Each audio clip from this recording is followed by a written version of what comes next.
eating one of the most expensive meals in Disney World. And it's only just recently reopened. Can a $200 dinner really be worth it at Epcot's fanciest restaurant? Come with us to find out.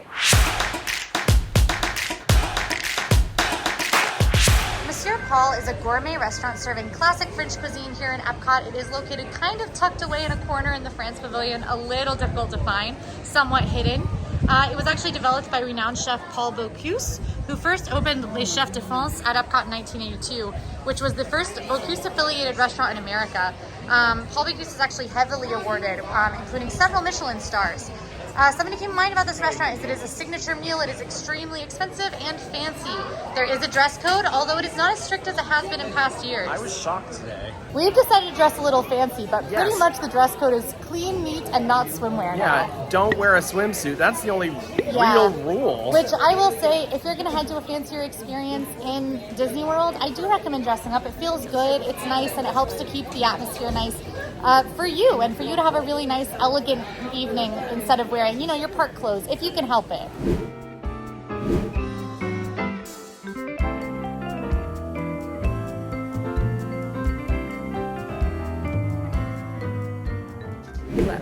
Yes. I understand this restaurant's a bit of a tradition for you. It is. My parents and I would come here when we would do our grown-up family unit vacations together. I like it. Did you ever come when it was Bistro de Paris? No. No. That is Interesting. A deep cut. Yeah. So a very famous restaurant this was a very famous restaurant before it was Monsieur Paul.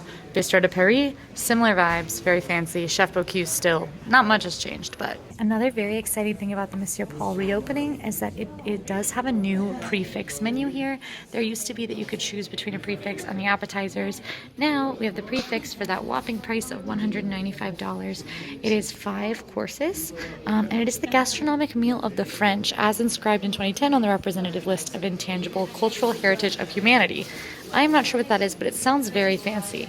And this meal, gastronomic, means made by people who are dedicated to the art of eating and drinking well. And this menu certainly looks amazing. And a lot of the favorites from Monsieur Paul are still here. So that is amazing. And I'm going to be having some of them tonight. And Breedlove will be having vegetables. Look at my vegetables. Look at those vegetables. Have you ever seen vegetables like this? They're very beautiful. Hello. There's Bonjour. the Atlantic Dance Hall. We are now at the boardwalk because Epcot was closed, so we exited Epcot. And we're going to do our tasting notes now. Similar to when we did Victoria and Albert's, which if you have not watched that video, you should. It is an even more expensive meal than this. Yes. We didn't want to disturb the other diners who had paid a lot for this meal, so we stepped out of the park to do our tasting notes. So first off, the fancy meal starts with an Amuse-bouche, which is something to amuse your mouth before your meal. For me, that came in the form of 2 little bread bites, cheesy bread bites. One was a choux pastry with Parmesan, which was a lot of sharpness from the cheese, very crunchy, but kind of melted in your mouth, sort of like the fanciest Cheez-It ever, with a little bit of the flavor of the cheese bread they serve at Red Lobster. And I mean that as a very high compliment. Even better was the other pastry, which was basically like a cream puff, but savory, no cream, just the puff. And had he called it a glaze, but it was basically like a cheese, kind of a bechamel-y sauce on top of it that had gotten a little bit glazy in texture. That was so good. I will note that at the beginning of the meal, I was served a cocktail, a complimentary comes with your meal cocktail. For me, it was a Virgin Cosmopolitan tonight. It was very tasty, super fruity, certainly like wet the palate before the meal.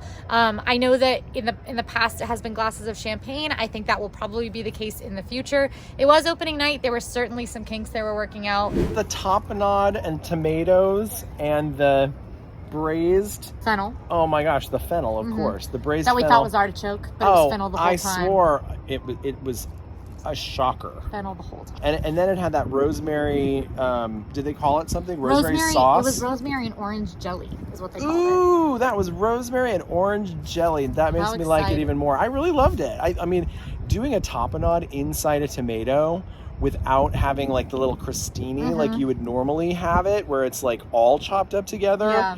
It's great for people on a low carb diet. Absolutely. And I really liked the flavor a lot. I was just told that I'm only the second person in history to try this. In history. Also today. Today. Yeah, because it's reopening today. I'm the second person ever to try the vegan menu.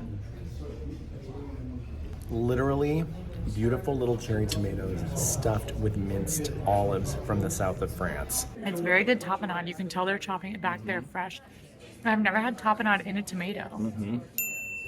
Did I miss the crostini? Maybe. Maybe. I would have liked a little garlic Maybe he missed the crostini. infused olive oil drizzled on a crostini, you know, with this dish. Bread course. There are Yes. a couple of different things for the bread course.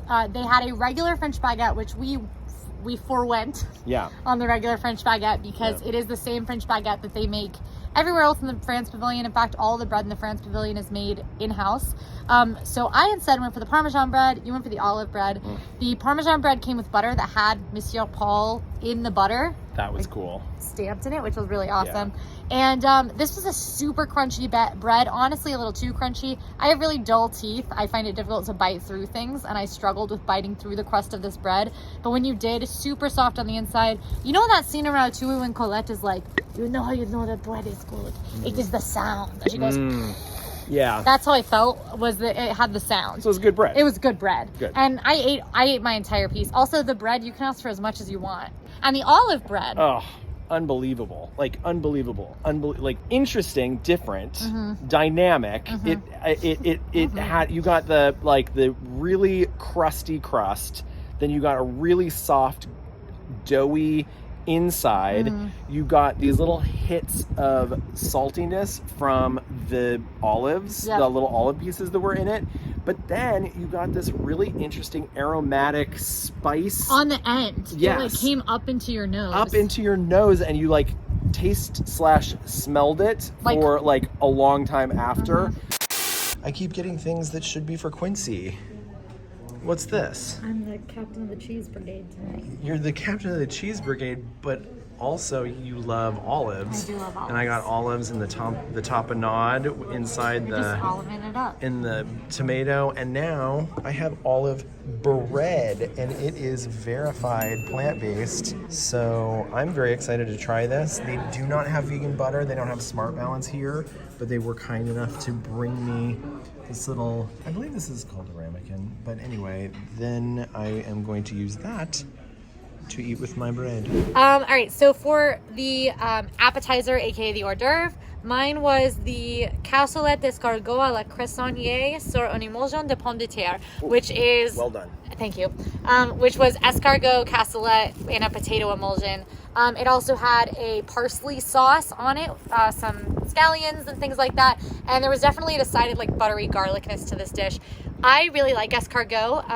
I really enjoy mussels. And I think that if you like mussels, that you'll like escargot. It tends to be a little bit chewier in a lot of cases. In this case, it was not at all. It was a little chewy. You can't avoid it with escargot, but less chewy than like calamari. It was super easy to bite through, soaked up all the flavors of the dish. You could barely taste the like kind of like different flavors of the snail, but it was still in there all mixed together. I ate this so quickly that it was almost embarrassing. Patinette and chestnut, aka butternut squash soup with chestnuts.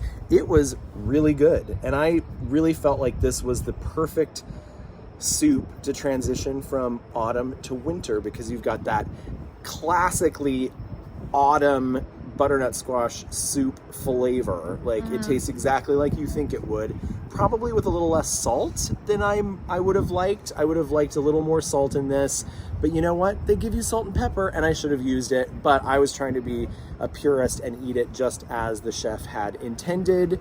And then you've got those little pieces of chestnut. Next up was the fish course, or fish for me, more veggies for him, which I chose the scallops, which came in a sauce that was made from butternut squash and maple. Sometimes kind of similar to escargot. I was on a chewy meal kick tonight, but it was not chewy at all. The scallops were perfectly like meaty. They had a beautiful glaze on them. They had a little bit of salt that like kind of cut the sweetness of the dish, because that sauce was pretty sweet. It was butternut squash with maple, very similar to your soup autumnal. And it did have like a kick of sweetness to go with the scallops. I thought this was a perfect, like obviously the meat course is the big course of this meal. I thought this was perfect to go before a meat course. This was maybe my favorite of the full dishes that I had tonight, was the scallops course. It was so very good. So I highly recommend that. Although the other fish, I was eavesdropping on the other tables and I heard everyone talking about how good the red snapper and the sea bass was as well. So it seems like the fish course was just a winner all around. Overall, I would say you get bigger portions per course here than Victoria and Albert's. Absolutely. And that makes sense because You're you get fewer more courses. Exactly. Yep.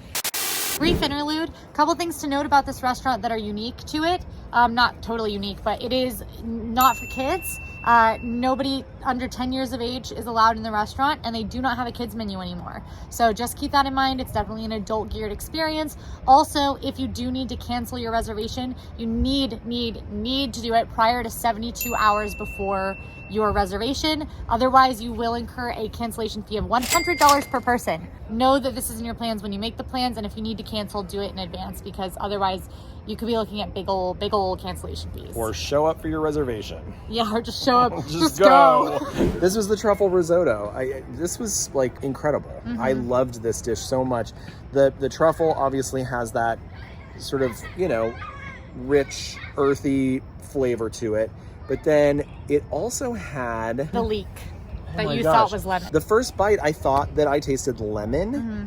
and there were these shredded vegetables on top, and I asked our waiter, I said, does this have lemon, or is this lemongrass? The risotto, at first bite, I thought that it had a lemon or a lemongrass flavor. Lemongrass. Yeah. So we had potato glass at Victoria and Albert, so anything's possible. Now I know they can do anything. But it turned out to be the leeks. The risotto itself had a creamy texture without having butter or milk in it or cream. And it was just really it was the winner for me of the savory dishes. Wonderful. Yes, I really, really, really, really loved the risotto. Next, we had another surprise amuse-bouche. Yeah. Which for both of us was a pear sherbet made with just pear and ice, was pretty much what he said. Oh my gosh, it was so good. How do they do that? I don't know. And then it also came with the poire prisonnière, which is a liquor, a 90 proof liquor. Yes. That they make by that pear. How do they get the pear in the bottle, was what he asked us. And he said, guess. And we had several guesses before I guessed that you put the bottle on the tree while the pear is growing, and that's how they get the pear in the bottle. It grows they grow it in the bottle. And then they put the alcohol on top, and it makes this beautiful, very sweet, very heady, burny liquor that tastes a lot like pear. And when mixed with the sherbet, for me, Breedlove doesn't drink, so it was just the sherbet for him, but for me it was both. And what made it happen is that I thought the sherbet was a little too sweet.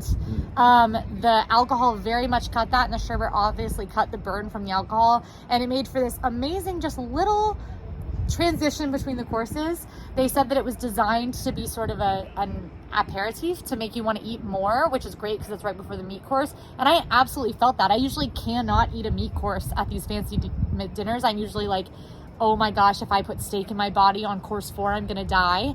But I was hungry, and I don't know if it was the aperitif or maybe I was just really hungry tonight, or it was a placebo, but it worked for me. But guess what? What? It was delicious. Yeah. And I loved having a little mini dessert before the rest of my meal was over. It was so fun. Yeah.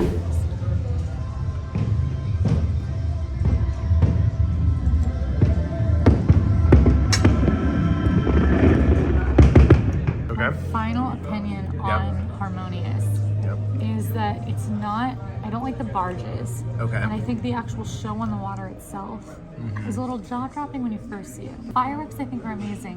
What I think is really the reason I love the show is the music. And I think I can love the show just as much listening to it at home on Spotify. This is how we do it. My next course for the meat course, I did go for the beef tenderloin. Now there is an option on this course that is a serves 2 meat dish that is a Chef Bocuse classic in France. Obviously Breedlove doesn't eat meat, so I went for the beef tenderloin. It was in a Berlinaise sauce, which is one of the 5 mother sauces, and it is typically made with a red wine and shallots. Kind of a sweetness to the sauce, kind of a pepperiness, obviously the bite from the onion and the red wine. A very well made sauce. And then it covered this beautifully cooked beef tenderloin, a huge portion of beef tenderloin. I had got my medium rare. I would say it was slightly pinker or less pink than medium rare is, but I didn't mind that. It was still delicious. Warm all the way throughout, perfect texture. It was a little hard to cut, but it was like chewed through almost like butter. So not quite as soft and easy to chew as like a filet mignon, but almost there. It was delicious. On the side, those little like crouton looking things were basically bone marrow. Very interesting flavor to those. I like bone marrow, but it does give me the heebie-jeebies to think about. And then there were mashed potatoes that had a little bit more of the sauce and some shallots. And I was like, okay, you know, mashed potatoes. I loved them. I was getting really full at this point. I ate this entire little ramekin of those mashed potatoes. They were so good. It was like just loaded with butter, a French level of butter. Absolutely delicious. So I really love this course. Maybe not as much as the scallops, and it was less unique, but absolutely fantastic. Again, just another real winner. Seps mushrooms. Seps mushrooms. This was a good dish. This was a fancy tasting dish, okay? The mushroom, whatever it is in English, the seps mushroom, which may or may not be porcini, is very earthy. It's very rich. It almost had a beef flavor to it. Certainly. But it was also very funky. And the texture of it was, as mushrooms will sometimes tend to be, it was a little slimy.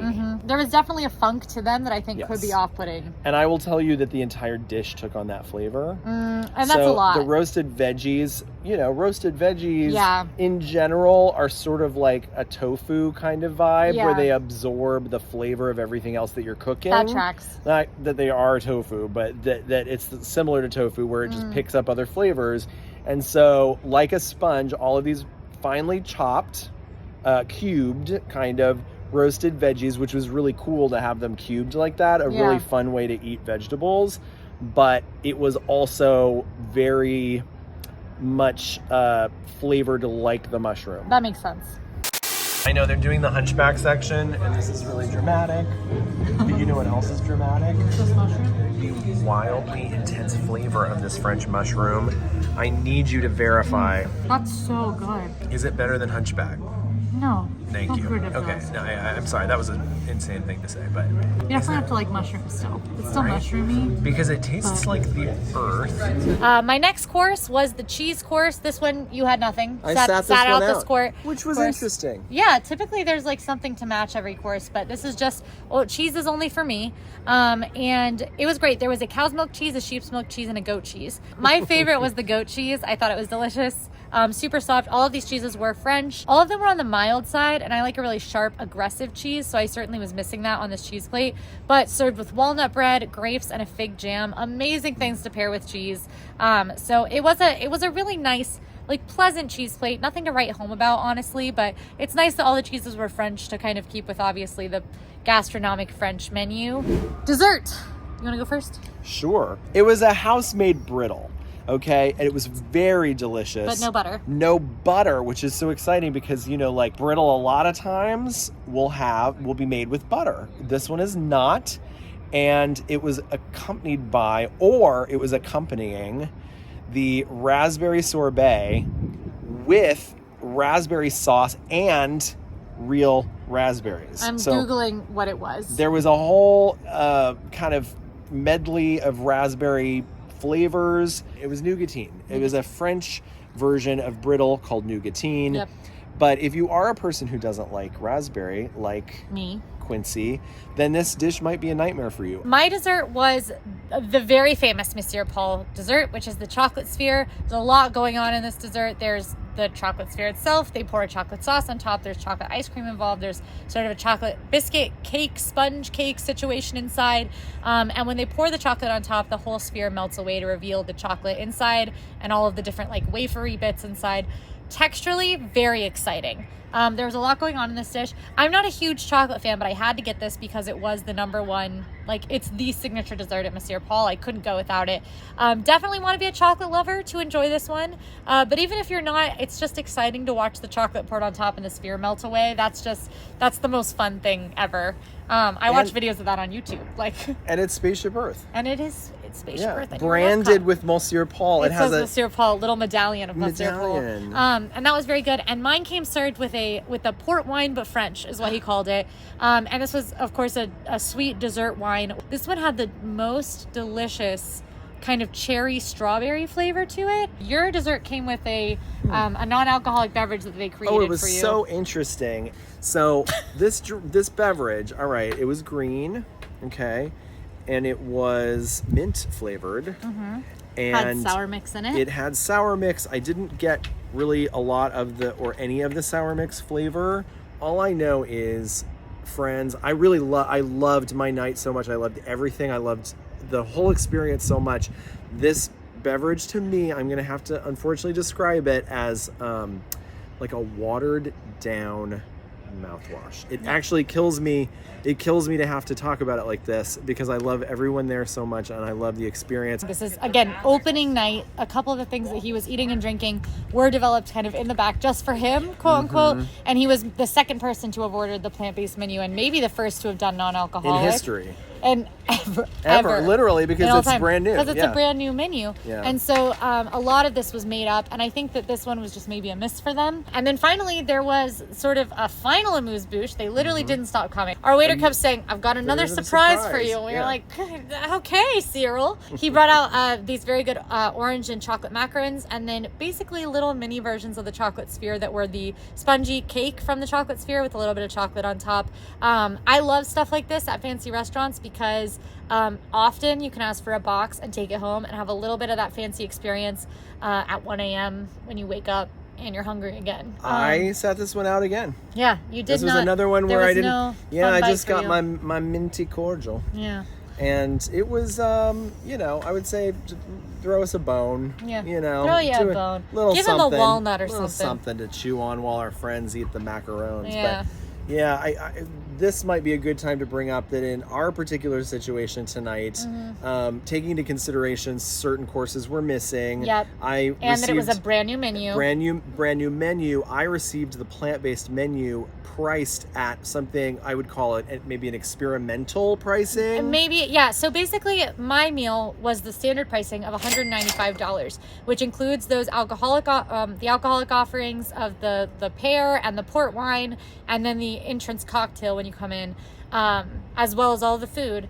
Whereas Breedlove's was priced at $55 tonight. That's a quarter of the price of my meal, which is more than fair. Oh my gosh, are we in actual France? I think we're in actual France. It feels like Paris. We just had an amazing French dinner designed by Chef Bocuse. And we just shut down EPCOT Center Epcot, officially. This looks like you're in real Paris right now, Quincy. So this is the benefit of a late night dining reservation. Epcot closed an hour and a half ago. Yes. And we just got out of dinner. Yes. And we didn't break any rules. And we're just in an empty Epcot. We're allowed to do this. Yep. Should we see if we can ride Remy's Ratatouille adventure? I think they'll let us on. Final thoughts in general, I really love this experience. Me too. $200 is obviously extremely pricey for dinner. It is nothing compared to what you would pay for Victoria and Albert's. Now the experience is nothing like Victoria and Albert's. How much was Victoria and Albert's? I think at base it's $450. Yeah. Like it's more than double of this. Right. And I think the experience here is a lot less elevated than Victoria and Albert's. You're not getting 10 courses or 8 courses, 7 courses. But I felt a lot more comfortable. I felt very comfortable. It has fireworks views. We got a really cool view of Harmonious that never seen it like that before. We could really see the fireworks. And $200 is expensive, but I think aspirationally that's a lot more realistic than $400 per person for something like Victoria and Albert's. And this does feel like a special occasion. So is Monsieur Paul worth $200?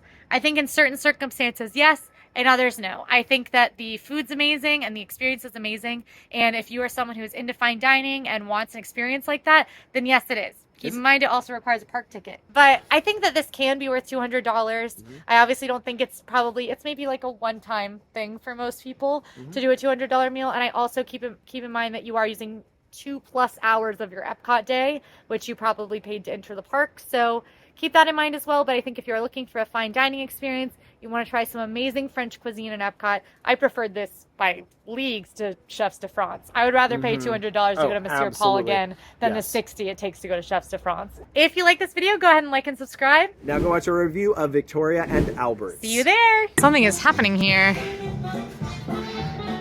I don't know how to explain this.